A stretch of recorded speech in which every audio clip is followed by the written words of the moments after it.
Scotland, 1862, Victorian era. The crystal sconces of Lord Montgomery's ballroom scattered amber light across the flowing crowd of taffeta gowns and tailored evening dress below. Tucked into a corner, partially hidden by an alabaster pillar, stood Miss Beatrice Thornwood, her 42 years settling upon her like an unwelcome cloak as she watched the spinning couples across the polished floor. "Have you observed?" murmured Lady Cecilia Ashworth behind her painted fan to her neighbour. "Miss Thornwood has materialised for yet another season. One would imagine after 25 years of disappointment, she might embrace her circumstances with grace." The utterances, though delivered in muted tones, reached Beatrice's awareness like barbs discovering their target. She straightened her posture, smoothed the charcoal blue taffeta of her gown, a shade considered fitting for a woman of her years and station, and feigned deafness. At 42, Beatrice had grown thoroughly accustomed to such commentary. The spinster of the distinguished Thornwood lineage she had observed as her younger siblings wed, as her contemporaries secured husbands and established homes, as the society that had once embraced her as a debutante now regarded her with a blend of sympathy and veiled mockery. "Miss Thornwood," came a voice at her side. It was her brother, Thomas, Viscount of Ashford. "You appear somewhat weary. Shall I procure you some refreshment?" "Thank you, Thomas, but I am perfectly well," she responded with a rehearsed smile. "I was simply observing the season's newcomers. Lady Montgomery has exceeded herself this year." Thomas's expression softened with concern. "Beatrice, you need not attend every social gathering. No one would judge you poorly if I were to withdraw from society entirely," she completed for him, a rare spark of defiance flickering across her typically composed features. "To become the reclusive spinster aunt, appearing solely at family baptisms and burials.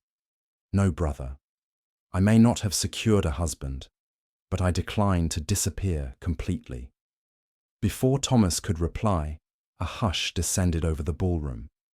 Even the string ensemble seemed to hesitate momentarily.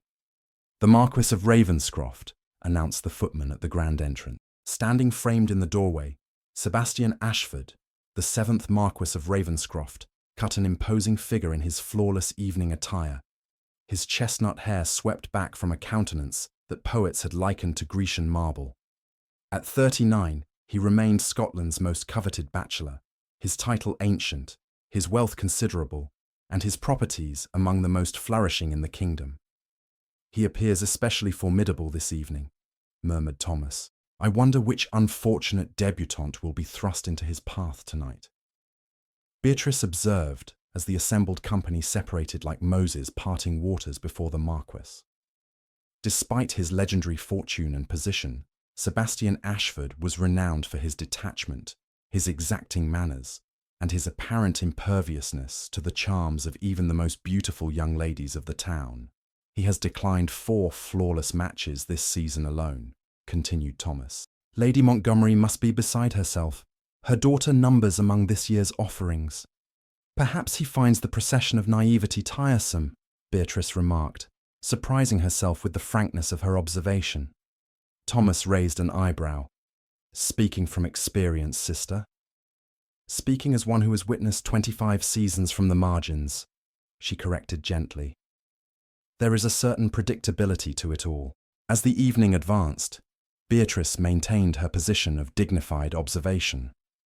She exchanged courtesies with acquaintances, danced a single quadrille with her brother-in-law, and otherwise remained unobtrusive, a skill she had perfected through the years. It was during the supper dance that fortune intervened. Making her way to the refreshment salon for a momentary escape from the press, Beatrice collided with a solid form rounding the same corner from the opposite direction. "My apologies," she began, flustered, then froze as she found herself gazing directly into the penetrating amber eyes of the Marquess of Ravenscroft. "The fault is entirely mine, madam," he replied, his voice deep and resonant. For a moment, brief but unmistakable, his gaze lingered on her face with an intensity that caused her pulse to quicken. "Miss Thornwood," she supplied, offering a curtsy appropriate to his rank. Miss Thornwood, he repeated, as though committing the name to memory. Then, with a formal bow, he continued on his way. It was a fleeting encounter, the sort that would normally be forgotten before the evening's conclusion. Yet as Beatrice rejoined the gathering, she could not shake the peculiar sensation that the Marquess's eyes followed her movements across the room. Later, as the orchestra commenced a waltz, Beatrice prepared to retreat further into the shadows. It was then that a familiar deep voice spoke at her shoulder. "Miss Thornwood, might I have the honour of this dance?" The ballroom seemed to pause around them as the Marquess of Ravenscroft extended his hand toward the most unexpected recipient imaginable. Beatrice felt the weight of 100 astonished stares upon her. "Your lordship," she began, her voice barely audible above the music. "I fear you have mistaken me for someone else." "I am not in the habit of making mistakes, Miss Thornwood," he replied, the faintest suggestion of a smile playing at the corners of his mouth. "The waltz awaits. Will you do me the honour?" 25 years of social conditioning urged her to decline, to spare them both the inevitable whispers. Yet something in his unwavering gaze compelled her to place her gloved hand in his. "The honour is mine, your lordship."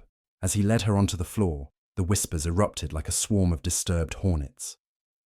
The Marquess of Ravenscroft, who had declined to dance with the season's most celebrated beauties, was leading Miss Beatrice Thornwood, 42 and unmarried, into a waltz. "You realise, of course, that you have just scandalised the entire assembly," Beatrice murmured as they took their positions. "Have I?" he replied, seeming genuinely unconcerned as his hand settled at her waist. "I was under the impression I was merely dancing with the most intriguing woman in the room." The music began, and Beatrice found herself swept into the dance with a grace she had not experienced in years. The Marquess led with confident precision, his steps perfectly matched to hers, creating the illusion that they had danced together countless times before. "You dance beautifully, Miss Thornwood," he observed. "Practice, your lordship," she replied, "though I confess it has been a considerable time since I was last invited to waltz." "Then the gentlemen of the town have demonstrated a remarkable lack of judgment." Beatrice could not help but laugh, a soft, genuine sound that drew even more stares from those around them. "You are either exceedingly gracious or deliberately provocative, your lordship. I have yet to determine which." "Perhaps both," he conceded, guiding her through a turn with effortless skill. "Tell me, Miss Thornwood, do you enjoy these affairs?" "They serve their purpose," she answered diplomatically. "That is not what I asked." The directness of his gaze unsettled her. It had been years since anyone had looked at her with such focused attention, as though her thoughts and feelings were worthy of genuine consideration. "No," she finally admitted. "I find them rather tedious, but one must maintain appearances." "Indeed," he murmured, and for a moment she glimpsed something in his expression, a fleeting shadow of understanding that suggested he too wore a mask for society's benefit. As the final notes of the waltz faded, the Marquess escorted her back to the edge of the ballroom. Before taking his leave, he bent slightly to speak near her ear. "Thank you for the dance, Miss Thornwood. It was without question the highlight of an otherwise unbearable evening." Then he was gone, moving through the crowd with that peculiar combination of authority and detachment that seemed uniquely his, leaving Beatrice to face the approaching tide of curious acquaintances, all desperate to discover what the Marquess of Ravenscroft could possibly have said to the spinster of Thornwood Manor. In the carriage returning home that night, Thomas regarded his sister with poorly concealed curiosity. "Well," he prompted finally, "will you not tell me what transpired between you and Ravenscroft?" Beatrice gazed out at the lamp-lit streets of Edinburgh passing by the window.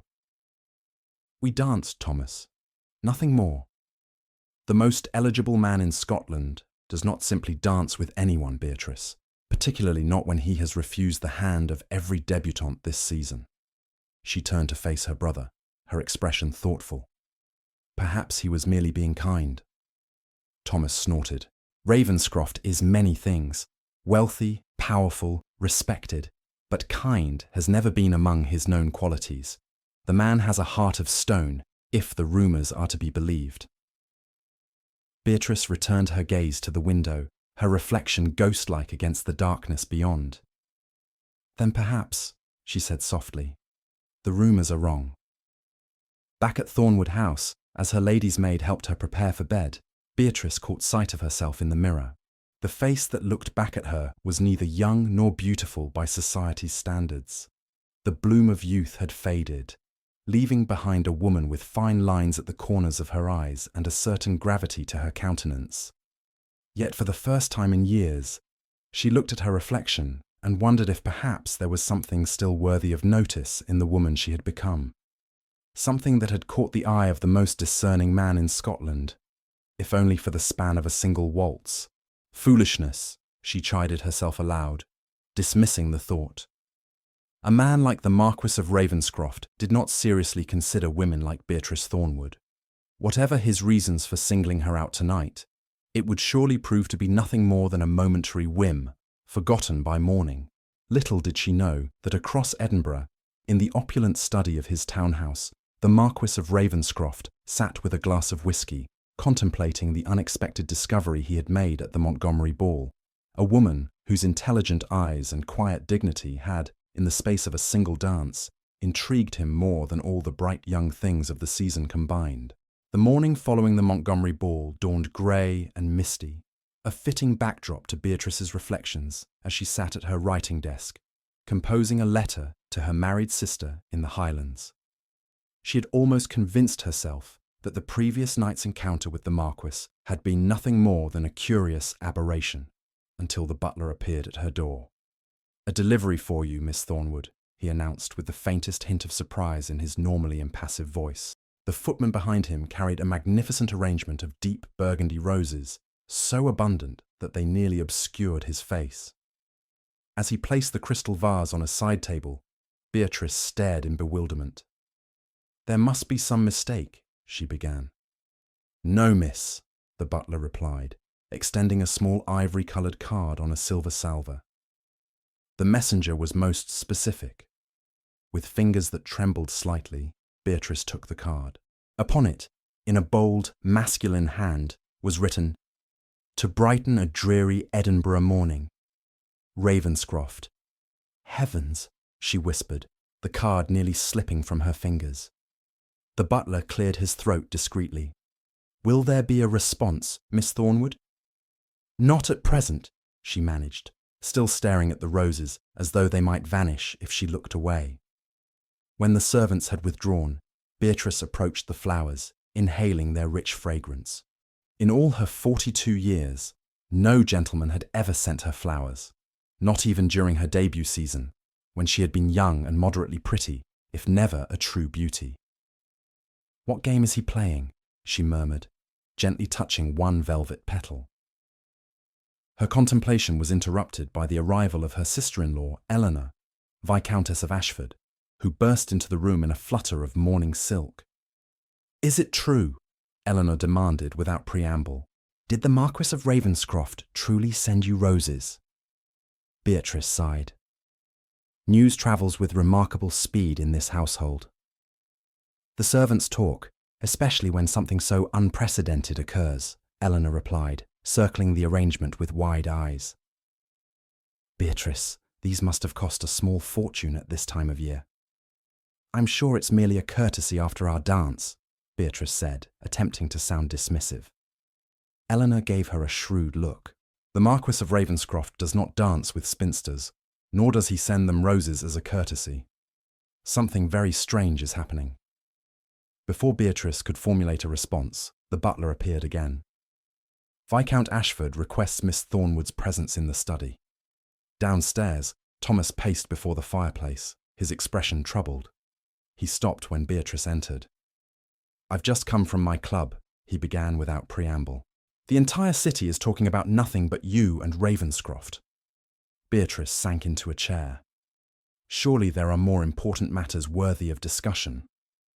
"Not in Edinburgh during the season," Thomas replied grimly. "Particularly not when the most sought-after bachelor in Scotland singled out." He stopped abruptly. "A spinster," Beatrice replied, her voice calm despite the sting. "You need not mince words, Thomas. I am well aware of my status. Her brother had the grace to look contrite. Forgive me. I only meant that it is unusual and people are curious. Ravenscroft has rejected countless eligible young ladies. Why should he suddenly show interest in someone so manifestly unsuitable? Beatrice finished for him. I assure you, I have asked myself the same question. Thomas crossed to kneel beside her chair, taking her hand. Beatrice, I worry for you. If Ravenscroft is playing some sort of cruel game, then I shall be no worse off than I am now, she replied softly. Her brother studied her face. You find him intriguing, don't you? Beatrice withdrew her hand. I found our brief conversation refreshingly direct, nothing more. And now he has sent roses, which is certainly flattering, but hardly indicative of serious intent. Be careful, Thomas warned, rising. Ravenscroft may be the most eligible man in Scotland, but he is not known for his warmth. Some say he ended his last courtship because Lady Helena Sinclair once laughed too loudly at dinner. Beatrice raised an eyebrow. Gossip, Thomas. I thought better of you. Not gossip. Concern, he corrected. You have built a life of dignity despite society's cruelties. I would not see you hurt by a man incapable of appreciating your worth. The conversation lingered in Beatrice's mind as she prepared for the Thornwood family's annual visit to the Scottish National Gallery that afternoon. It was a family tradition, one of the few social occasions where her status as an unmarried woman attracted little notice, as art appreciation was considered an acceptable pursuit for ladies of all circumstances. She selected a walking dress of deep forest green, a colour she favoured for its subdued elegance. As her maid arranged her hair, Beatrice found herself paying uncharacteristic attention to her appearance, pinching colour into her cheeks, selecting her finest lace collar. Foolishness, she murmured again, though with less conviction than before. At the National Gallery, the Thornwood party moved slowly through the crowded halls, pausing to admire landscapes and portraits amid the press of fashionable society. Beatrice had just separated from her family to examine a particularly fine seascape when a familiar voice spoke beside her. Rayburn, at his finest. Would you not agree, Miss Thornwood? She turned to find the Marquess of Ravenscroft standing at her elbow, resplendent in a perfectly tailored morning coat that emphasized his broad shoulders and commanding height. Your lordship, she acknowledged with a small curtsy. Yes, his understanding of Scottish light is unparalleled. You have an appreciation for art, he inquired, his amber eyes studying her with that same unsettling intensity she remembered from the ball. I do, she replied simply, though I claim no expertise, merely an enthusiast's pleasure.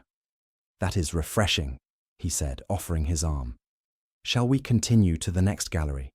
I find most commentary on art to be tediously affected, but I suspect yours might prove an exception. Aware of the curious glances directed their way, Beatrice hesitated before placing her gloved hand lightly on his arm. You risk further scandal, your lordship. 2 encounters in as many days will set tongues wagging even more vigorously. Let them wag, he replied dismissively. I have endured society's speculation for years. It holds no terror for me. As they moved through the exhibition, Beatrice found herself relaxing into their conversation. The Marquess, it seemed, possessed genuine knowledge of art formed through travel and study rather than mere fashion. More surprising still was his willingness to listen to her observations, responding with thoughtful comments that built upon her ideas rather than dismissing them. You have travelled to Florence, then? He asked, as they paused before an Italian landscape. No, she admitted. My knowledge comes entirely from books and exhibitions. I have never left Scotland. Something like surprise flickered across his features. Never. With your evident appreciation for art and culture, I would have thought. My circumstances have not permitted extensive travel, she explained simply, without self-pity. The Marquess's expression shifted subtly.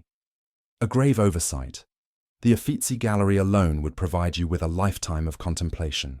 Before she could respond, they were interrupted by the arrival of Lady Montgomery and her daughter, the lovely but vapid Miss Montgomery, whose failed attempts to secure the Marquess's attention at her own ball had been the subject of much whispered commentary.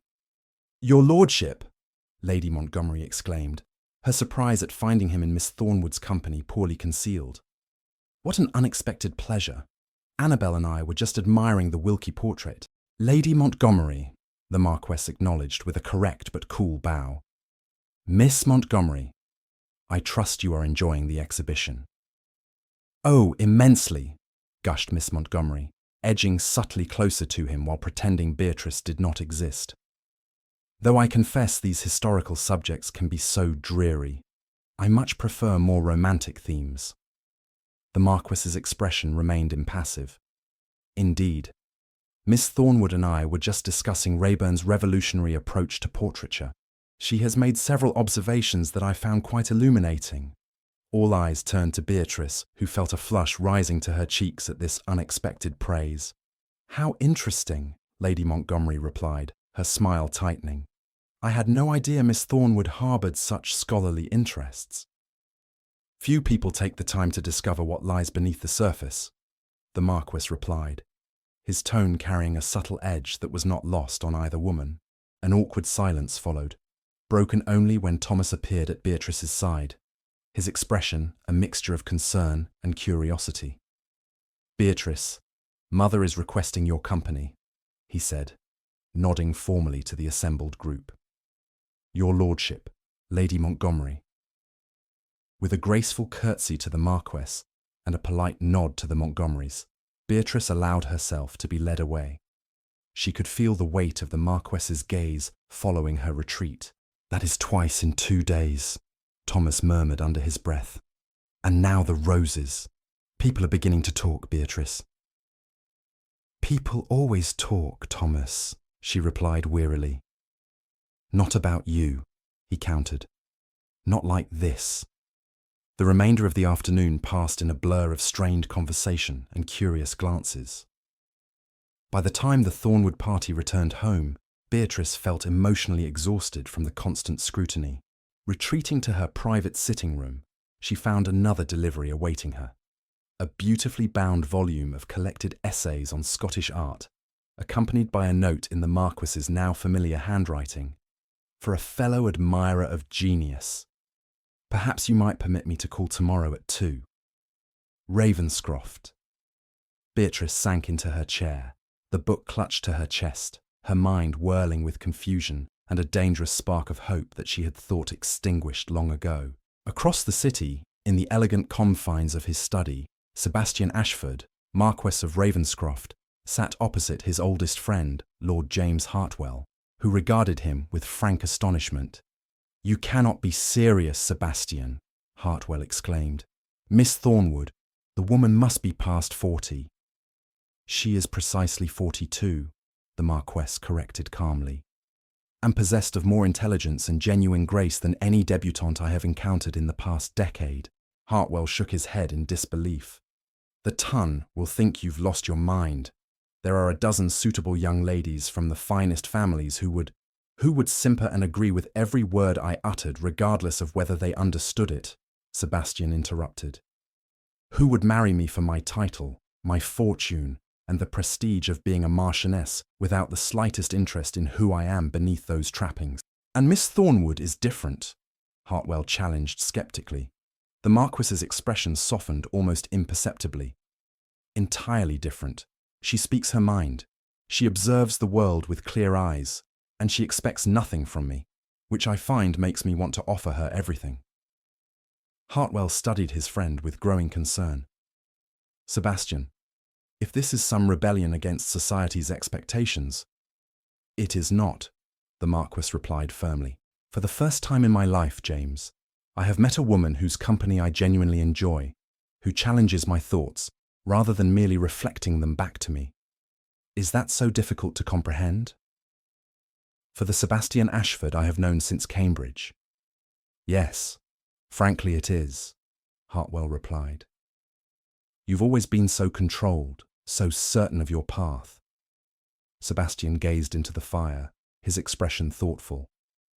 "Perhaps it is time for a different path. You realize what you're contemplating?" Hartwell pressed. "The scandal would be unprecedented. A marquess, particularly one of your standing, does not marry a spinster with no fortune and no connections beyond a minor." "I said nothing of marriage," Sebastian replied, though the slight tension in his jaw belied his casual tone. Hartwell laughed without humour. "My friend, you have publicly singled out a respectable unmarried woman of good family. You've sent her flowers and books. You've requested permission to call. Either you are contemplating marriage, or you are behaving in a manner most would consider dishonourable." The Marquess's expression hardened. "You know me better than that." "I do," Hartwell conceded, "which is why your sudden interest in Miss Thornwood is so baffling. You have refused the hand of every suitable young lady presented to you for years, citing various trivial flaws. Now you appear captivated by a woman who, by society's reckoning, is thoroughly unmarriageable." "Society," Sebastian said coldly, "can go hang." Hartwell sighed, recognizing the implacable resolve that had made his friend one of the most formidable men in Scotland. "Very well, but tread carefully, Sebastian. Miss Thornwood has undoubtedly endured years of subtle cruelty from the town. If you pursue her only to withdraw, the consequences for her would be devastating." For a moment, something like uncertainty flickered in the Marquess's amber eyes, an expression so rare that Hartwell nearly missed it. Then it was gone, replaced by the cool determination that was the Marquess's hallmark. "I have no intention of withdrawing," Sebastian stated with quiet finality. "Miss Thornwood has waited 42 years to be properly seen. I intend to ensure she never feels invisible again." The following afternoon found Beatrice seated in the Thornwood House drawing room, her hands clasped tightly in her lap to disguise their trembling. The mantel clock ticked relentlessly toward 2 o'clock, each second bringing her closer to the Marquess's promised call.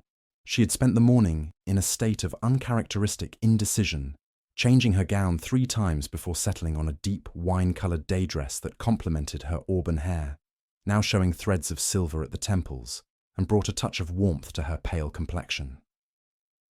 "This is madness," she whispered to herself, as the clock chimed the hour. "A man like the Marquess of Ravenscroft does not seriously court a woman like me." Yet even as the words left her lips, the butler appeared at the drawing-room door. "His lordship, the Marquess of Ravenscroft," he announced, his tone suggesting that he too found the situation extraordinary. Sebastian Ashford entered the room with the quiet assurance of a man accustomed to commanding attention wherever he went. Dressed impeccably in a charcoal frock coat and steel grey waistcoat, he seemed to bring a different atmosphere with him, something electric and vital that made the familiar drawing room suddenly seem more vibrant. "Miss Thornwood," he greeted her, bowing over her hand with perfect courtesy. "You are most kind to receive me." "Your lordship," she replied, gesturing to a chair opposite her own. "I confess your request took me by surprise." "A pleasant one, I hope?" he inquired, taking the offered seat. Beatrice hesitated. "A puzzling one," she finally admitted. "You must be aware that your attention has caused quite a stir." A smile, brief but genuine, transformed his austere features. "Good. The town has grown far too comfortable in its rigid expectations. A little disruption is long overdue." "Is that what I am?" she asked quietly. "A disruption to the established order." The Marquess studied her face with that penetrating gaze that seemed to see beneath surfaces. "You are many things, Miss Thornwood, but a mere instrument of social rebellion is not one of them." The butler returned with tea, providing Beatrice with a momentary reprieve from the intensity of the Marquess's attention. As she poured for them both, she was acutely aware of the domestic intimacy of the scene, something she had observed countless times between her married siblings and their spouses, but had never experienced herself. "You enjoyed the book?" the Marquess inquired, accepting his cup with a nod of thanks. "Very much," she replied, relaxing slightly at the shift to safer conversational ground. The essays on Scottish landscape painting were particularly illuminating. "Thank you for such a thoughtful gift." "It seemed fitting," he said. "Your observations yesterday revealed genuine appreciation that deserves cultivation."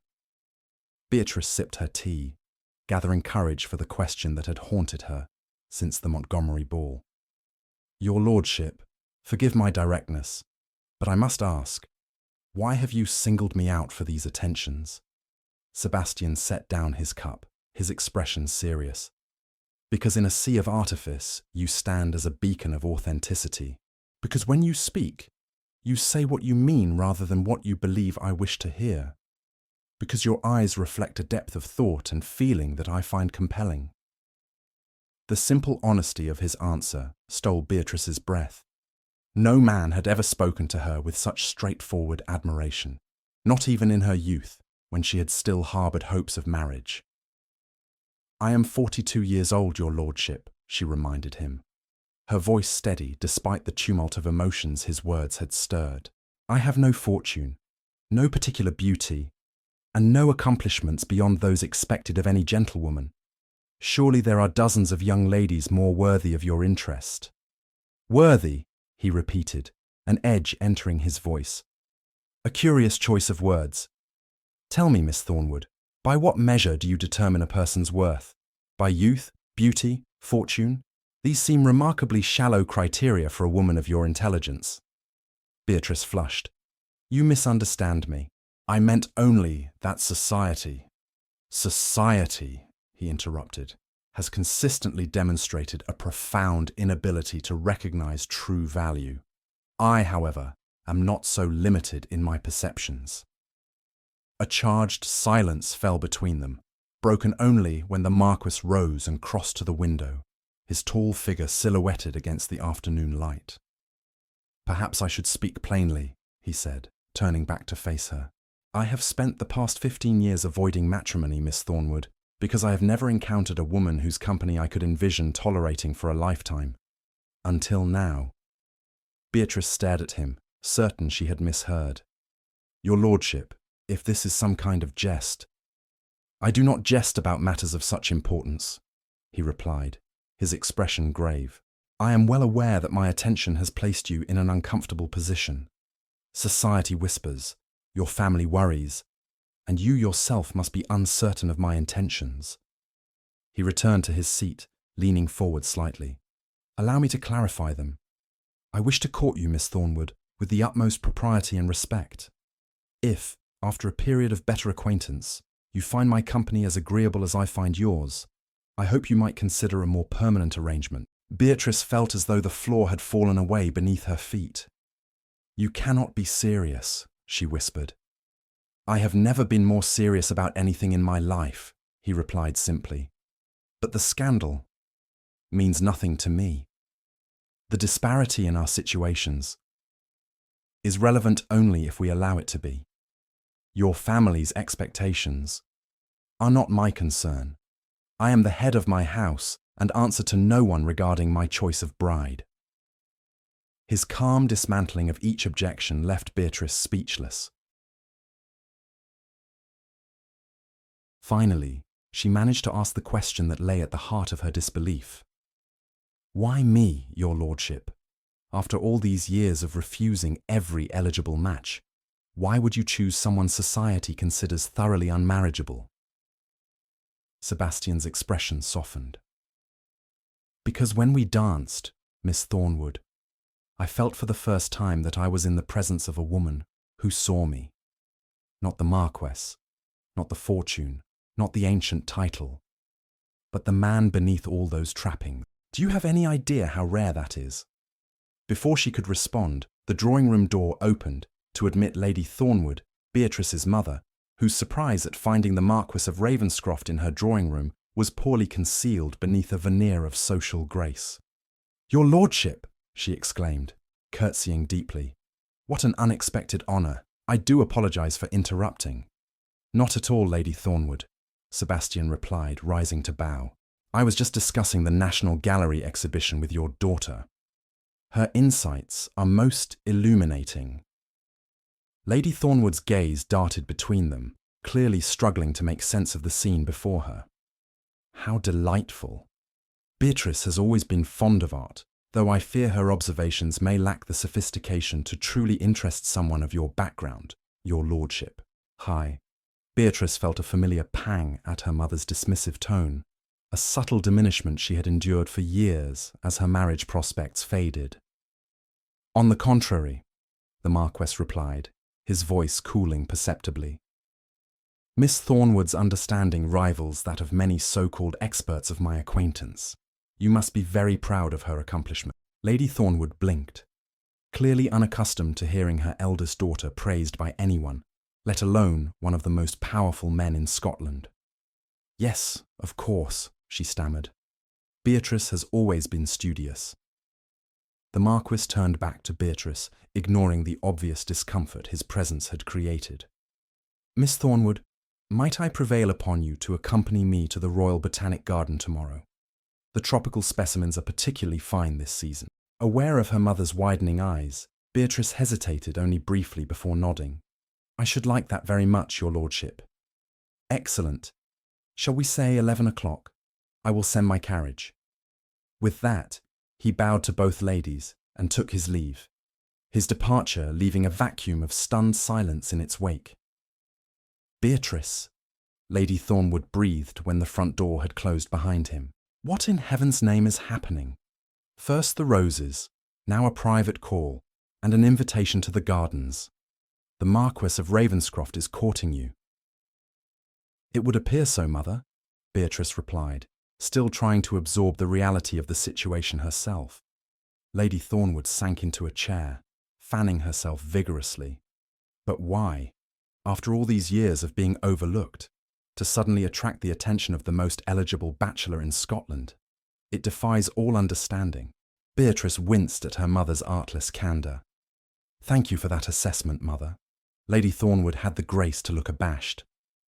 "Forgive me, my dear. I did not mean, that is to say, you have always been accomplished and well-bred, of course, but at your age—" "Yes, mother, I am quite aware of my age," Beatrice interrupted with uncharacteristic sharpness, "as I believe is the Marquess." "But what can he possibly want?" Lady Thornwood persisted, bewilderment evident in every line of her face. Beatrice rose, suddenly weary of the conversation. "Perhaps, mother, he wants what any man seeks in a potential wife: companionship, understanding, and mutual respect." "At your age," Lady Thornwood repeated, seemingly unable to move past this central fact. "Many things about the Marquis appear to be unprecedented," Beatrice replied softly. "If you'll excuse me, I believe I shall rest before dinner. Tomorrow promises to be eventful." As she climbed the stairs to her bedchamber, Beatrice's mind whirled with conflicting emotions, disbelief warring with a dangerous, fragile hope that she had thought long dead. Could the Marquis truly be serious in his intentions? Or was this, as Thomas feared, some incomprehensible game whose rules she did not understand? In the privacy of her room, Beatrice sat at her dressing table, studying her reflection with new eyes. The face that looked back at her was handsome rather than beautiful, strong features softened by intelligent eyes and a generous mouth. Time had etched fine lines at the corners of those eyes and across her brow, but had also bestowed a certain dignity, a gravity that her younger self had lacked. Could he truly see something worthwhile in this face? She whispered to her reflection. Sleep proved elusive that night. Beatrice lay awake, replaying the Marquis's words in her mind, searching for hidden meanings or subtle mockery, and finding none. His manner had been direct, his gaze sincere, his intentions stated with a clarity that left little room for misinterpretation. Yet still she doubted. 25 years of watching from the sidelines as other women were chosen, courted, and wed had left deep scars on her heart. The idea that she, overlooked, unmarriageable Beatrice Thornwood, might have captured the attention of the most sought-after bachelor in Scotland seemed more fantasy than reality. Morning brought no respite from her confusion. As her maid helped her dress for the promised excursion to the Botanic Garden, selecting a walking gown of deep teal that complemented her colouring, Beatrice found herself trembling with a combination of anticipation and dread. "You look lovely, miss," her maid assured her, arranging a modest hat atop Beatrice's carefully styled hair. "Thank you, Agnes," Beatrice replied, managing a small smile, "though I fear lovely may be an overstatement at my age." "Nonsense," the maid replied loyally. "There's more to beauty than youth, and if I may be so bold, miss, the Marquess seems to have recognised that fact." Precisely at 11, the Ravenscroft carriage arrived, a magnificent conveyance of gleaming black lacquer emblazoned with the Marquess crest. The footman who handed Beatrice into its luxurious interior treated her with the deference usually reserved for women of much higher rank, adding to the surreal quality of the morning. The Marquess was waiting at the entrance to the gardens, his tall figure commanding attention despite the simplicity of his attire. As Beatrice descended from the carriage, she observed a flicker of admiration in his eyes that sent an unfamiliar warmth coursing through her veins.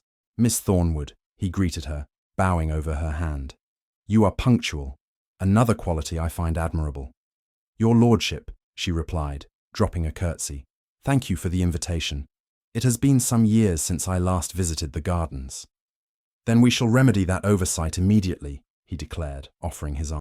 As they strolled through the magnificent grounds, passing through the Palm House with its soaring glass dome and exotic specimens from across the empire, Beatrice gradually felt her tension easing. The Marquess proved a knowledgeable guide, sharing insights gained from his own travels and listening with genuine interest to her observations. They paused beneath the towering palms, surrounded by tropical plants that created the illusion of a distant land. "It's rather like stepping into another world," Beatrice remarked, tilting her head back to admire the architectural marvel above them. "Indeed," the Marquess agreed, though his gaze remained fixed on her upturned face rather than the surroundings. "Miss Thornwood, may I speak frankly?" She lowered her gaze to meet his, her heart quickening at the intensity she found there. "Of course, your lordship." "I sense that you harbour doubts about my intentions," he said directly, "that perhaps you suspect some ulterior motive behind my interest in you." Beatrice hesitated, torn between honesty and decorum. "You must admit, your lordship, that your attention is unexpected. I would be naive not to question it." He nodded slowly. "Fair enough. Then allow me to address those doubts directly. I am 39 years old, Miss Thornwood. I have spent the past 15 years fending off matchmaking mamas and their increasingly desperate attempts to secure my title for their daughters. I have been paraded before every eligible young lady from Edinburgh to London, and I have found them universally tedious. Pretty faces concealing empty minds, or worse, calculating ambitions." He took a step closer, his voice lowering. "And then, at yet another interminable ball, I encountered a woman who stood apart from the usual preening and posturing. A woman who watched the proceedings with clear-eyed intelligence and a hint of well-earned cynicism. A woman whose conversation, when I finally engineered an opportunity to experience it, revealed depth and substance rather than the usual vapid pleasantries." Beatrice felt her cheeks warming under his steady gaze. "You make me sound far more interesting than I am, your lordship." "On the contrary," he replied, "I suspect I have only begun to discover how interesting you truly are, Miss Thornwood. And I find myself eager to continue that discovery, if you will permit it." Before she could respond, they were interrupted by the arrival of a group of fashionable ladies, whose exclamations of surprise at encountering the Marquess of Ravenscroft in such circumstances echoed through the humid air of the Palm House. "Your lordship," called Lady Ashworth, a notorious gossip whose daughter had failed to secure the Marquess's interest during the previous season. "What an unexpected pleasure to find you at the gardens on this fine morning." Her gaze moved to Beatrice, and a look of poorly concealed disdain crossed her features. "And Miss Thornwood as well. How unusual." The Marquess's expression cooled perceptibly. "Lady Ashworth, ladies, Miss Thornwood and I were just discussing the remarkable botanical collections. You'll forgive us if we continue our tour." Without waiting for a response, he guided Beatrice toward a less crowded section of the glass house, his hand warm and reassuring at the small of her back. "I apologize for the interruption," he murmured. "It seems we cannot escape society's eyes, even here." "It is to be expected," Beatrice replied pragmatically. "Your movements are always of interest, and my presence at your side is noteworthy." "Because of your age," he asked bluntly. Beatrice blinked at his directness. Yes, she admitted after a moment. Among other factors, my lack of beauty, fortune, or particularly distinguished family connections, the fact that I have been considered firmly unmarriageable for at least a decade. The Marquess's expression hardened. The town's assessment of worth is remarkably shallow. Beauty fades, fortunes rise and fall, and distinguished families often produce undistinguished progeny.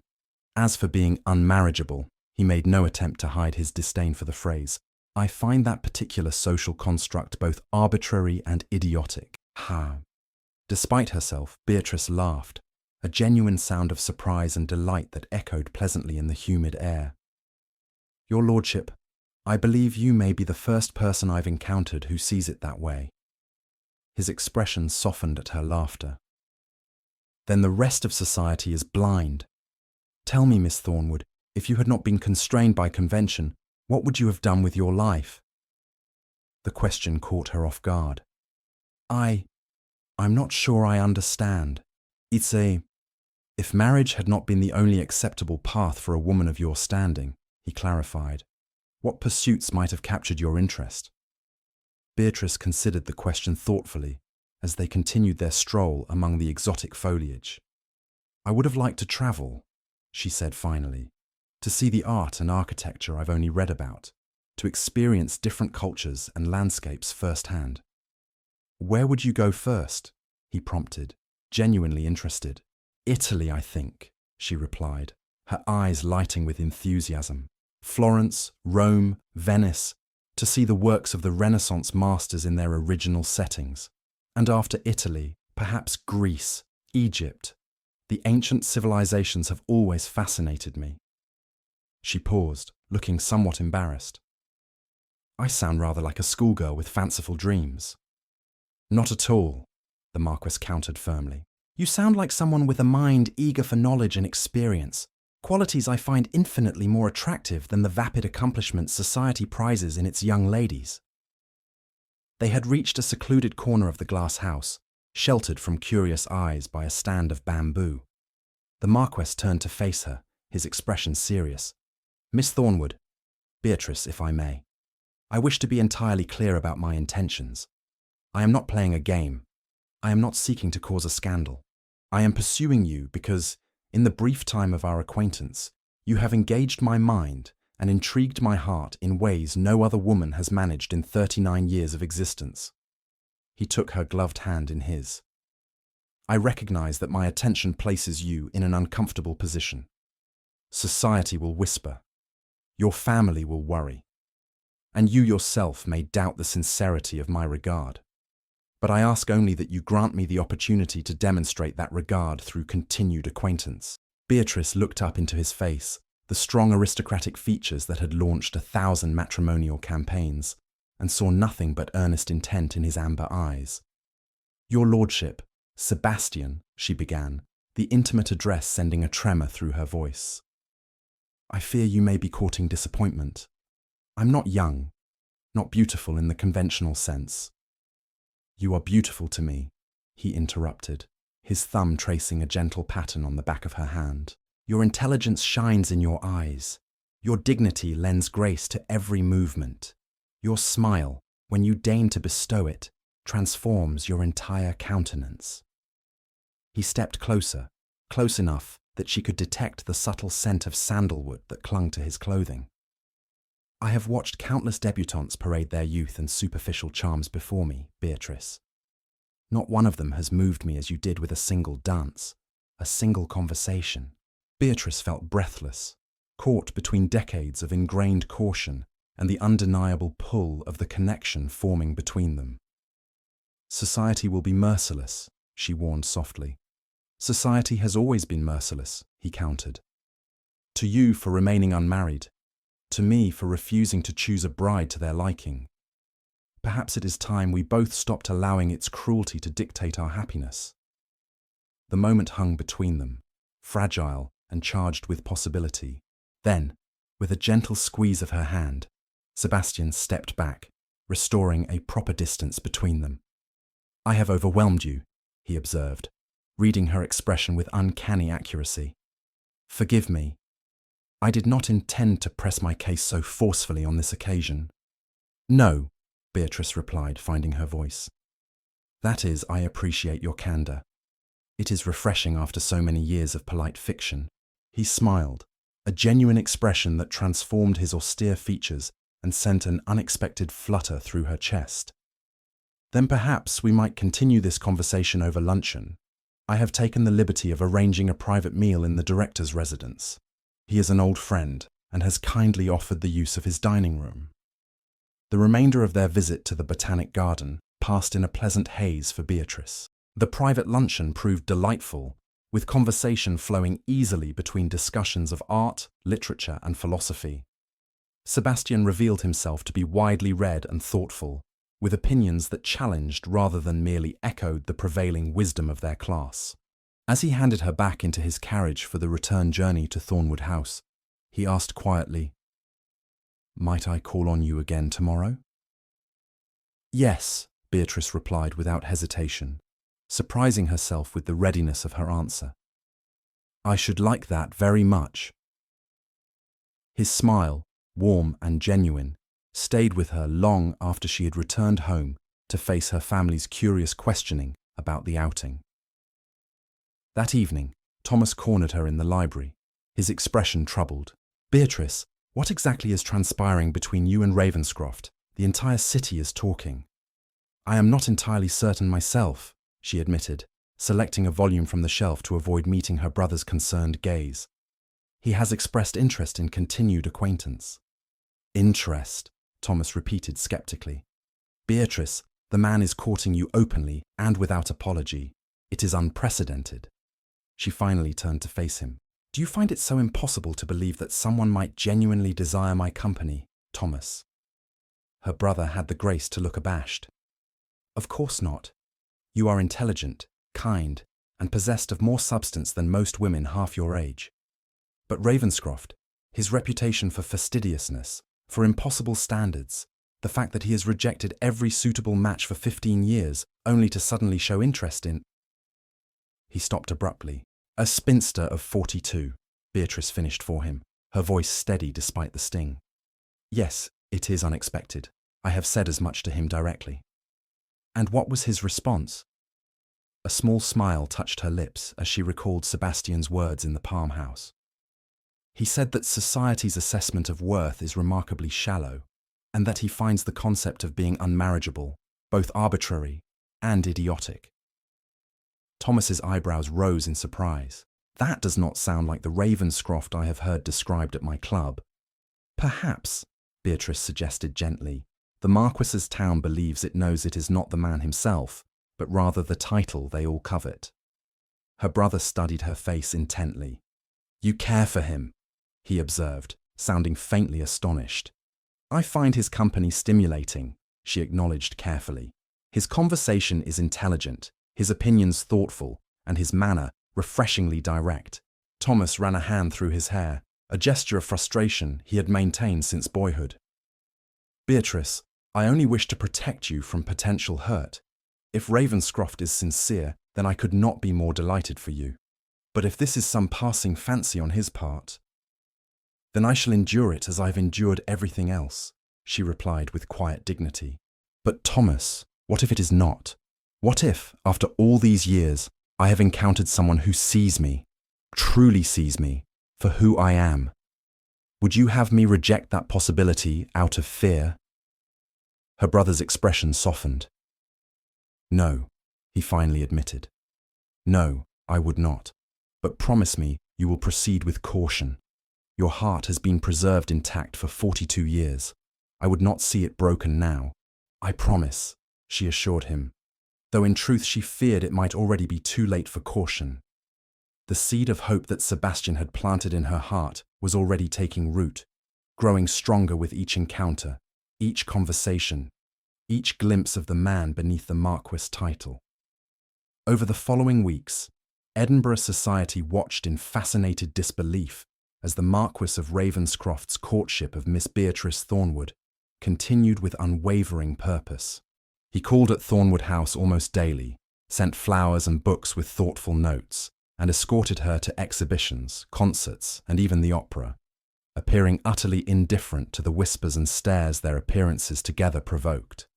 For Beatrice, who had spent decades in the shadows of society, the sudden spotlight was both exhilarating and terrifying. She found herself scrutinized at every turn. Her gowns, her hairstyle, her conversation all subject to unprecedented attention and often cruel commentary. "I heard Lady Ashworth say it must be some sort of wager," Eleanor confided as she helped Beatrice prepare for an evening at the theatre. "That Hartwell must have challenged Ravenscroft to court the most unlikely woman in Edinburgh." Beatrice's hands stilled in the act of fastening her earrings. "And what did you say to that?" "I told her that if the Marquess had made such a wager, he would have chosen someone truly objectionable. Perhaps Lady Ashworth herself," Eleanor replied with uncharacteristic sharpness. "Honestly, Beatrice, the jealousy is palpable. Half the mothers in Edinburgh have spent years throwing their daughters at Ravenscroft without success, and now he has chosen you. It's driving them to distraction." "Chosen is perhaps too strong a word," Beatrice cautioned, though her heart warmed at her sister-in-law's defence. "He enjoys my company, that is all." Eleanor snorted delicately. "A man like the Marquess of Ravenscroft does not escort a woman to the opera merely because he enjoys her company. He is courting you, Beatrice. The only question is when he will make his intentions official." Beatrice turned from the mirror, her expression troubled. "Eleanor, do you not find it strange that after all these years of being virtually invisible to society, I should suddenly attract the attention of the most eligible man in Scotland?" Her sister-in-law studied her thoughtfully. "What I find strange is that it took someone of Ravenscroft's perception to recognise your worth when it has been evident to your family all along." The simple sincerity of the statement brought unexpected tears to Beatrice's eyes. "Thank you," she whispered. The weekend of the Ravenscroft house party arrived with unseasonable warmth, as though spring itself had conspired to make the occasion perfect. Beatrice travelled to the Borders in Sebastian's personal carriage, accompanied by Eleanor as propriety demanded, though Thomas would join them the following day. As the carriage crested a hill, Ravenscroft Manor came into view, a magnificent Georgian mansion set amid rolling parkland, its sandstone facade gleaming golden in the afternoon sun. "Heavens," Eleanor breathed, leaning forward for a better view. "It's even grander than they say." Beatrice could only nod, momentarily overwhelmed by the reality of what she was doing. Approaching the ancestral seat of one of Scotland's oldest titles as a potential marchioness, rather than a mere visitor. The very thought seemed absurd. Yet here she was, responding to an invitation that could have only one meaning.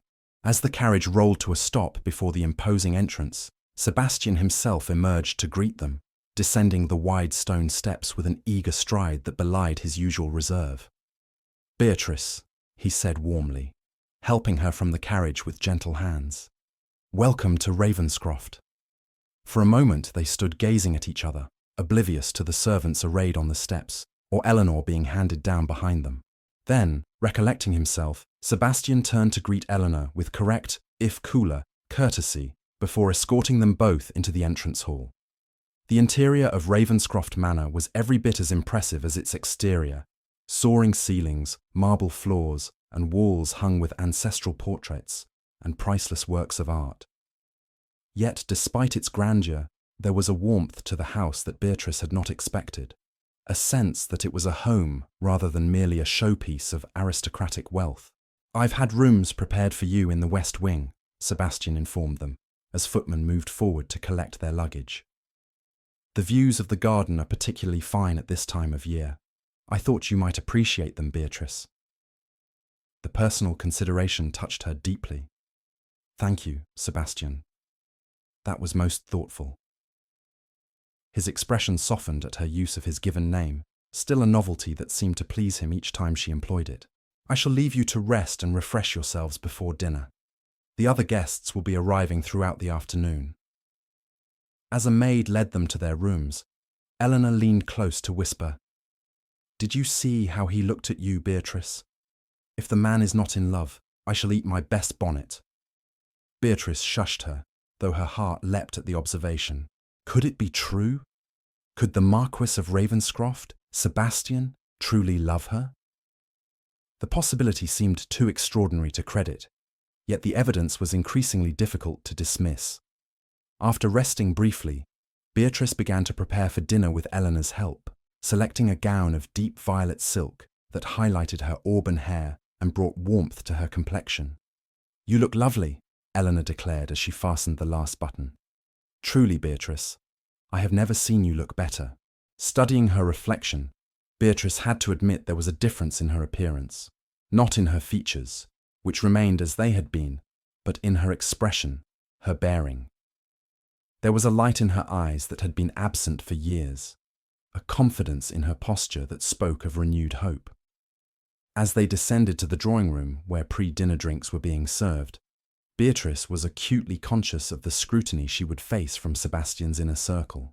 These were not the general society whose opinions she had learned to disregard, but people whose judgment mattered to the man who had, against all odds, come to matter deeply to her. Sebastian came forward immediately to greet them, looking resplendent in evening attire that emphasized his commanding height and athletic build. "Beatrice, Eleanor," he said warmly, "allow me to introduce you to my guests." The group assembled in the drawing room was smaller and less intimidating than Beatrice had feared. Just 10 people, including Lord James Hartwell, whom she recognized as Sebastian's oldest friend from university days. Sebastian's younger sister, Lady Margaret Ashford, a striking woman in her early 30s. His cousin, Lord Henry Ashford, and his wife, and 3 other couples who appeared to be long-standing family friends. To Beatrice's surprise and relief, the reception she received was uniformly cordial, with Sebastian's sister in particular going out of her way to make her feel welcome. "My brother has spoken of little else but you for weeks," Lady Margaret confided as they took seats together before dinner. "I was beginning to think you must be some sort of paragon." Beatrice laughed softly. "I assure you, I am nothing of the sort. Your brother's regard is flattering, but perhaps exaggerated." Lady Margaret studied her with shrewd blue eyes, the same shade as Sebastian's. "I think not," she said finally. "Sebastian does not exaggerate, nor does he act on impulse or emotion. If he has singled you out, Miss Thornwood, it is because he sees qualities in you that are genuinely exceptional." Before Beatrice could respond to this remarkable statement, dinner was announced, and Sebastian appeared at her elbow to escort her into the dining room. "My sister has not overwhelmed you, I hope," he murmured as they processed down the corridor. "Margaret can be rather direct." "Not at all," Beatrice assured him. "It's refreshing, actually. Directness seems to be a family trait." He smiled down at her, his eyes warm. "One you share, if I recall our early conversations correctly." The dinner that followed was unlike any social experience Beatrice had ever known. Seated at Sebastian's right hand, the position of honor usually reserved for the highest-ranking lady present, she found herself at the center of genuine, interested conversation rather than polite dismissal.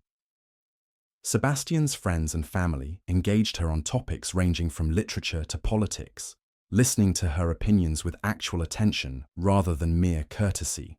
Most surprising of all was the way Sebastian himself deferred to her views, drawing her into discussions and valuing her contributions in a way she had never experienced in society at large. "You see," he said softly during a moment when the others were engaged in their own conversations, "this is why I wished you to come to Ravenscroft, so that you might see yourself as I see you, not as Edinburgh society has labelled you, but as the remarkable woman you truly are." The simple sincerity of his words brought warmth to Beatrice's cheeks. "You are very kind, Sebastian." "Not kind," he corrected gently, "observant, and increasingly certain that I have made the right choice." After dinner, the party retired to the music room, where Lady Margaret was prevailed upon to play the piano. As the evening progressed, Beatrice found herself drawn into the warm circle of Sebastian's closest connections, accepted not as an oddity or an object of curiosity, but as someone of genuine interest and worth. It was a revelation. this glimpse of what life might be like, freed from the constraints and judgments that had defined her existence for so long. Here in the intimate setting of Ravenscroft Manor, she was not the spinster or poor Miss Thornwood, but simply Beatrice, valued for her thoughts, her conversation, herself. As the evening drew to a close, Sebastian escorted her to the foot of the grand staircase, lingering behind the others as they made their way to their respective rooms. "You seem to enjoy yourself," he observed, his voice low and intimate in the quiet of the great hall. "Very much," she admitted. "Your friends and family are most welcoming." "They see what I see," he replied simply. Then, glancing around to ensure they were momentarily unobserved, he reached for her hand, raising it not to his lips as propriety dictated, but pressing it gently against his heart. "Sleep well, Beatrice. Tomorrow I would like to show you the grounds, if the weather permits." The gesture, though subtle, carried a weight of tenderness that left her momentarily speechless. "I should like that," she managed finally, reluctantly withdrawing her hand. "Good night, Sebastian." As she ascended the staircase, she could feel his gaze following her, warm and steady as a physical touch. In her room, preparing for bed, she found herself humming softly, an unconscious expression of a happiness so unexpected, so complete, that it seemed almost too fragile to acknowledge directly. The following day dawned clear and mild, perfect for the promised tour of the estate. After breakfast, Sebastian appeared at Beatrice's side, offering his arm. "Shall we explore?" he suggested, his eagerness barely concealed beneath his usual composure. They set out across the immaculate lawns, Sebastian pointing out features of the landscape with evident pride and knowledge. It soon became clear to Beatrice that Ravenscroft was not merely a symbol of his rank and wealth, but a living entity to which he was deeply connected. "My father saw the estate primarily as a source of revenue," he explained, as they paused at the edge of a small loch, watching swans glide across the still surface. "But for me, it has always been more than that. These lands, these people, they are a responsibility, yes, but also a privilege. To be part of something that stretches back centuries and will continue long after I am gone." "You speak of it with such passion," Beatrice observed, watching his face as he gazed across his domain. "It's clear how much Ravenscroft means to you." His expression softened as he turned to look at her. "It is my home, Beatrice, the one place where I have always felt truly myself, unconstrained by the expectations and formalities of society." He paused, something vulnerable entering his gaze. "I wanted you to see it, to understand this part of me." The simple honesty of the statement touched her deeply. "Thank you for sharing it with me," she said softly. "It helps me see you more clearly, not just the Marquess that Edinburgh knows, but the man behind the title." "That," he replied, his voice low and fervent, "is precisely what I hoped for. So few people look beyond the title to see the man. You have done so from the beginning, Beatrice. It is one of the many reasons I find myself increasingly drawn to you." They continued their walk, crossing a stone bridge that arched elegantly over a narrow section of the loch. In the distance, Beatrice could see figures moving about the grounds, other guests enjoying the fine spring weather. "Sebastian," she began carefully, "I must ask you something that has been troubling me." He glanced down at her, his expression open. "Anything." "Are you certain about this?" She gestured vaguely between them. "Society has expectations for a man in your position. A marquess typically marries a young woman of impeccable lineage, someone who can provide heirs and manage a great household. I am 42 years old, Sebastian. The likelihood of my bearing children is reduced but not impossible," he completed for her, his tone matter-of-fact. "And while an heir is certainly desirable, it is not my primary consideration in choosing a wife." He led her to a stone bench positioned to overlook the loch and its surrounding gardens, taking her hands in his as they sat. "Beatrice, I have spent 15 years watching young women of impeccable lineage parade before me, each more vapid and calculating than the last. I have endured countless dinner conversations so tedious, they made me question whether the continuation of my line was worth the lifetime of boredom it would entail. Despite the seriousness of the moment, Beatrice found herself smiling at his blunt assessment. Surely they could not all have been so dreadful. Perhaps not, he conceded, but none, not one, ever looked at me as you do, as though I am a person worthy of genuine interest rather than merely a title to be acquired. His thumbs traced gentle patterns on the backs of her hands, sending shivers up her arms despite the warmth of the day. As for managing a great household, Ravenscroft has run efficiently for centuries under the guidance of capable stewards. What I seek in a wife is not an administrator, but a companion, someone whose conversation I enjoy, whose opinions I respect, whose presence brings me peace rather than obligation. Beatrice's heart quickened at the implication of his words, but still she hesitated. Sebastian, you must know how people will talk. The tongue will be merciless. Oh, let them talk, he replied with quiet intensity. I have never governed my life according to society's expectations, Beatrice. I see no reason to begin now, particularly when doing so would deny me the chance at genuine happiness. He released one of her hands to reach into his coat pocket, withdrawing a small velvet box that caused her breath to catch in her throat. I had planned to wait until this evening, after the others had retired, he said, his voice betraying a rare nervousness. But perhaps here, in this place that has witnessed the sweep of centuries, is more fitting. Opening the box, he revealed a magnificent sapphire ring surrounded by diamonds, its antique setting speaking of history and permanence. This belonged to my grandmother, the 6th Marchioness, he explained, his eyes never leaving Beatrice's face. A woman of remarkable intelligence and character, who defied convention in her own time. I believe she would approve of my choice. With deliberate care, he slid from the bench to one knee before her, still holding her gaze. Beatrice Thornwood, you have brought light into my life, where before there was only duty. You have shown me that true connection is possible, even for someone as guarded as myself. Would you do me the extraordinary honour of becoming my wife? Beatrice stared at him, scarcely able to believe the moment was real. Here was Sebastian Ashford, Marquess of Ravenscroft, the most eligible bachelor in Scotland, on his knee before her, offering not just his name and position, but his heart. Sebastian, she began, her voice trembling slightly. Are you absolutely certain? The world will not understand. I am not asking the world to marry me, he replied simply. I am asking you. In that moment, looking into his steady amber eyes, Beatrice felt the last of her doubts dissolve. Whatever challenges might lie ahead, whatever whispers might follow them, the chance to share her life with this remarkable man was worth any price. Yes, she said softly. Then, with growing certainty, yes, Sebastian, I will marry you. His expression transformed with a joy so naked, so unguarded, that it stole her breath. Rising, he took the ring from its velvet nest and slipped it onto her finger, a perfect fit, as though it had been made for her hand. My Marchioness, he murmured, raising her fingers to his lips.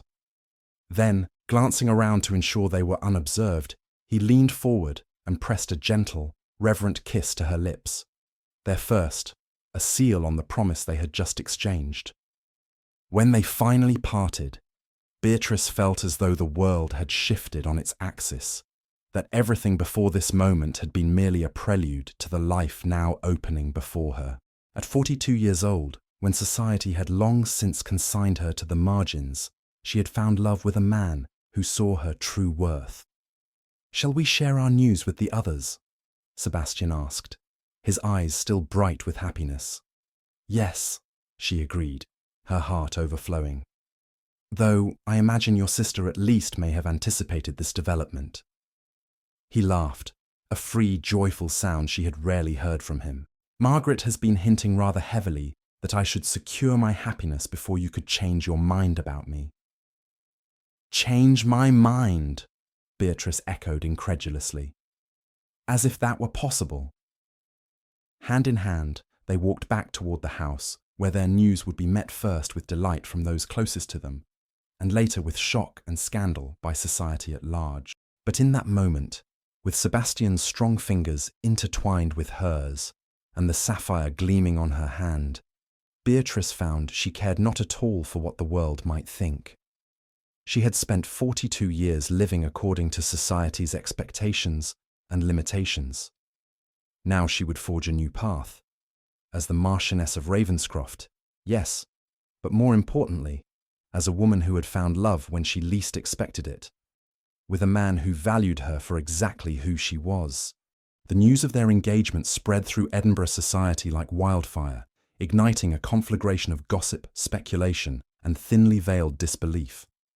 Drawing rooms and gentlemen's clubs buzzed with discussion of the unprecedented match, the most eligible Marquess in Scotland choosing as his bride a woman of 42, neither beautiful nor wealthy, who had long since been consigned to spinsterhood.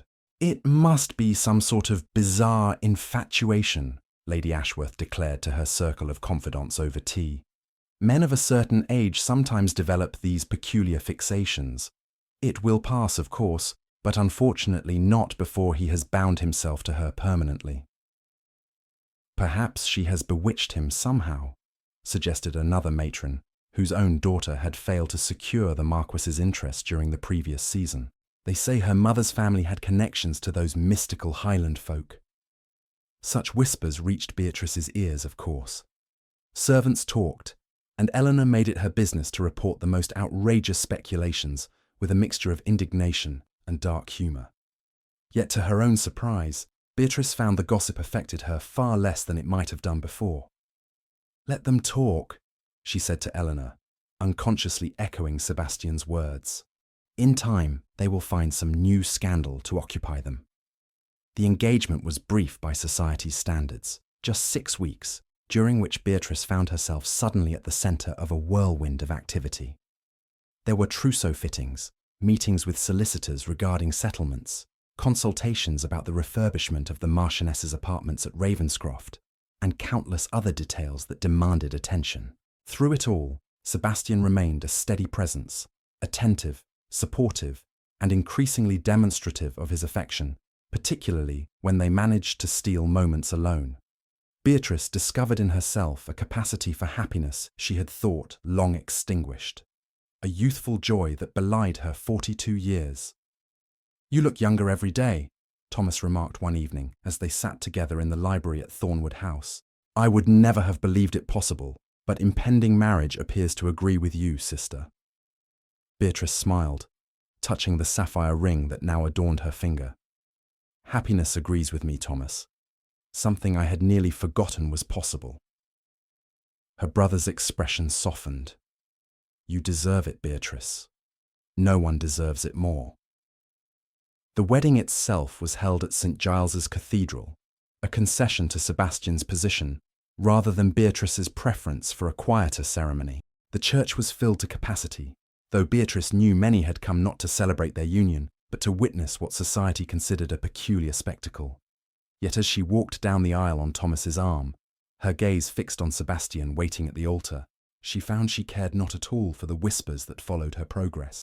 What mattered was the man before her, tall and commanding in his formal attire, his usually austere features transformed by an expression of such naked adoration that it caused murmurs to ripple through the congregation.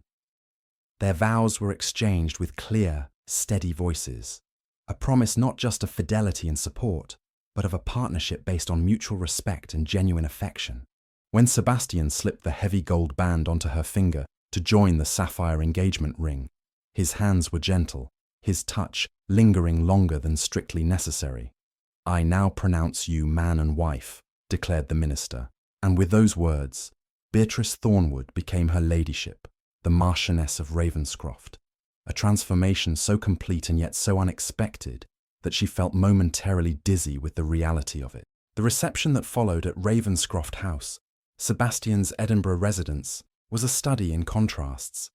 Genuine warmth from Sebastian's inner circle, mingling with barely concealed curiosity and skepticism from the broader society who had felt obligated to attend.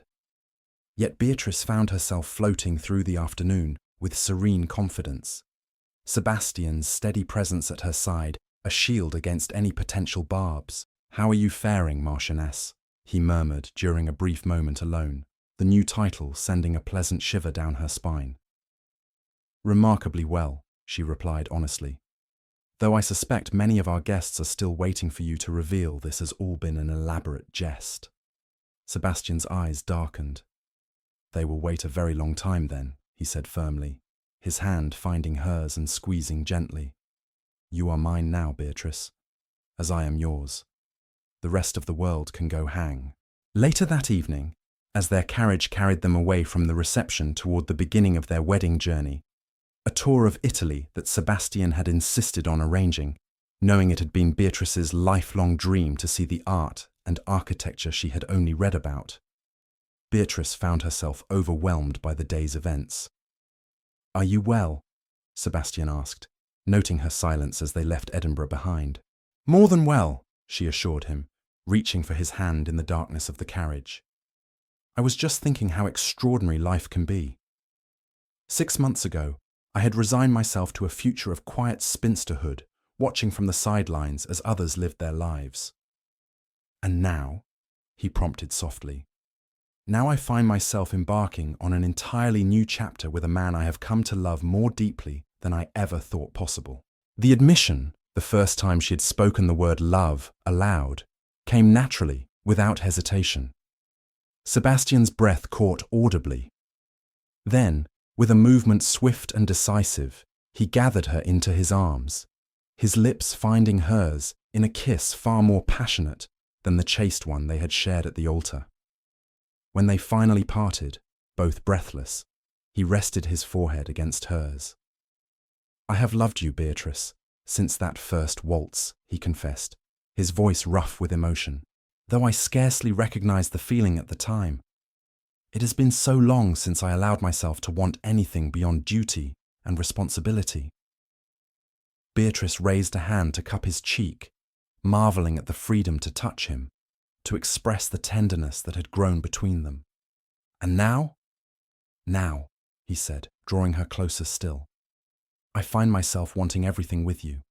A life, a family if fate permits it, a partnership in every sense of the word. Even if society never quite accepts us?" she asked, giving voice to the one doubt that still lingered. Sebastian's laugh was low and unconcerned. "Society will adjust, as it always does. In time, our match will become merely another footnote in the annals of Scottish history.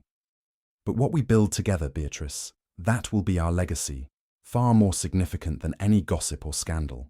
As the carriage rolled through the darkening countryside toward the port, where a ship awaited to carry them to the continent and the beginning of their shared adventures, Beatrice rested her head against her husband's shoulder, marveling at the journey that had brought her here. At 42 years old, when the world had deemed her past all possibility of romance or new beginnings, she had found not just love, but a partner who valued her for exactly who she was, not despite her age and experience, but because of the wisdom and character they had helped shape.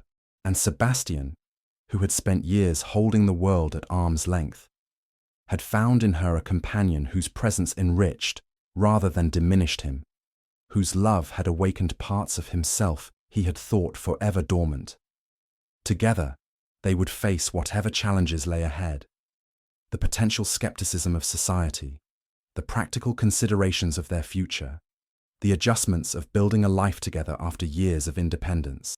But they would face them as equals, bound not just by the legal ties of matrimony, but by a deep and genuine connection that had defied all expectations. "I love you, Sebastian," Beatrice whispered into the comfortable silence that had fallen between them. His arm tightened around her shoulders, his lips brushing her temple in a gesture of tenderness that needed no words. Yet he offered them anyway, his deep voice soft in the intimate darkness of the carriage. "And I love you, my Marchioness, more than I ever thought possible." 2 years later, the grand ballroom of Ravenscroft Manor glittered with candlelight, the air fragrant with the scent of hothouse flowers, as Scotland's elite mingled and danced beneath the soaring ceilings. At the centre of it all stood the Marquess and Marchioness of Ravenscroft, their expressions serene as they greeted their guests with gracious warmth. "They make a striking couple, do they not?" murmured Lady Margaret to Thomas, who had just claimed her hand for a dance. "One would hardly credit the scandal their match once caused." Thomas smiled, watching his sister as she stood beside her husband, her auburn hair now liberally streaked with silver, elegantly arranged and adorned with the Ravenscroft sapphires. At 44, Beatrice radiated a confidence and contentment that made her more beautiful than she had ever been in her youth. "Society has a short memory when confronted with success," he observed, leading Margaret into the pattern of the dance. "And by any measure, their marriage has been a remarkable success." Indeed, the town that had once whispered so cruelly about the Marquess's inexplicable choice had gradually fallen silent as the months passed, and Sebastian's devotion to his older bride showed no signs of waning. If anything, his regard for Beatrice had only deepened with time, evident in the way his eyes sought her across crowded rooms, in the attentiveness with which he listened when she spoke, in the private smiles they shared that hinted at a connection far deeper than mere social convenience. Across the ballroom, a young footman approached the Marchioness, bending to whisper something in her ear. Beatrice's face lit with joy, and she turned immediately to touch her husband's arm, conveying some news that caused his usually reserved expression to transform with delight. With brief apologies to their guests, the Marquess and Marchioness slipped from the ballroom, leaving their guests to speculate on their sudden departure. "The nursery, I imagine," Lady Margaret explained to Thomas as they completed their dance. "My nephew has a remarkable talent for timing his demands to coincide with social obligations." Thomas chuckled. "A trait he seems to have inherited from his father, if Sebastian's strategic exits from tedious parliamentary debates are any indication." The miracle of Beatrice's pregnancy, coming just months after their wedding, had silenced the last of society's skeptics. The birth of William Thomas Sebastian Ashford, Viscount Kelso and heir to the Marquessate of Ravenscroft, 10 months after their marriage, had transformed scandal into fairy tale in the eyes of the town. Upstairs in the spacious nursery suite overlooking the moonlit gardens, Beatrice and Sebastian stood side by side at the cradle of their 9-month-old son, watching as the nurse settled him back to sleep after. "He has your eyes," Sebastian observed softly, his arm around his wife's waist. "And your stubbornness," Beatrice replied with a gentle laugh. "Demanding attention in the middle of our spring ball." Sebastian pressed a kiss to her temple, inhaling the familiar lavender scent of her hair. "I can hardly blame him. I too prefer your company to that of our entire guest list combined." The nurse curtsied and withdrew, leaving them alone with their sleeping son, the child that society had deemed impossible, yet who had arrived nonetheless, healthy and strong, and adored beyond measure by both his parents. "Sometimes I still cannot believe this is my life," Beatrice confessed, leaning into her husband's embrace. "That all of this, you, William, Ravenscroft, is real and not some dream from which I'll wake." "Very real," Sebastian assured her, turning her gently in his arms to face him. "Though I confess to similar moments of disbelief. How did I exist for 39 years without you, Beatrice? It seems inconceivable now." She reached up to touch his face, tracing the beloved features that had become as familiar to her as her own. "We found each other when we were ready, I think. When we had both lived enough to recognize true value when we saw it." Sebastian smiled, the warm, genuine smile that he reserved exclusively for her and their son. "The most valuable discovery of my life," he agreed, bending to capture her lips in a tender kiss. Below, the music from the ballroom drifted up through the open windows, a reminder of the social obligations awaiting their return. Yet for a moment longer, they lingered, wrapped in each other's arms beside their sleeping child, savouring the precious reality of the family they had created together. "We should return to our guests," Beatrice murmured eventually, though she made no move to leave the circle of his arms. "In a moment," Sebastian replied, his eyes still drinking in the sight of her, his wife, his Marchioness, the woman who had transformed his life with her intelligence, her dignity, and her boundless capacity for love. Let them wait just a little longer, and so they remained. The Marquess and his unexpected Marchioness, their extraordinary love story having silenced the whispers and defied the conventions of their world. Together they had rewritten the rules of what was possible, proving that true connection could flourish at any age, that value lay not in youth or beauty, but in the depth and quality of one's character, and that love, when genuine, could overcome even the most entrenched societal expectations. In the cradle beside them, young William stirred briefly, his small hand reaching out in sleep. Beatrice gently tucked the blanket around him, her heart so full of love for her family that it seemed impossible to contain. "Happy?" Sebastian asked softly, watching her face in the gentle lamplight. "Beyond anything I ever imagined possible," she replied with simple truth. Hand in hand, they slipped from the nursery and made their way back toward the glittering ballroom below, where society awaited the return of the Marquess and Marchioness, whose unlikely love story had become the toast of Scotland. No longer a scandal, but an inspiration, for in finding each other, Beatrice and Sebastian had discovered not just personal happiness, but a truth too powerful to be denied, that love, true and genuine, recognized no boundaries of age or convention, and that it was never, ever too late to begin again.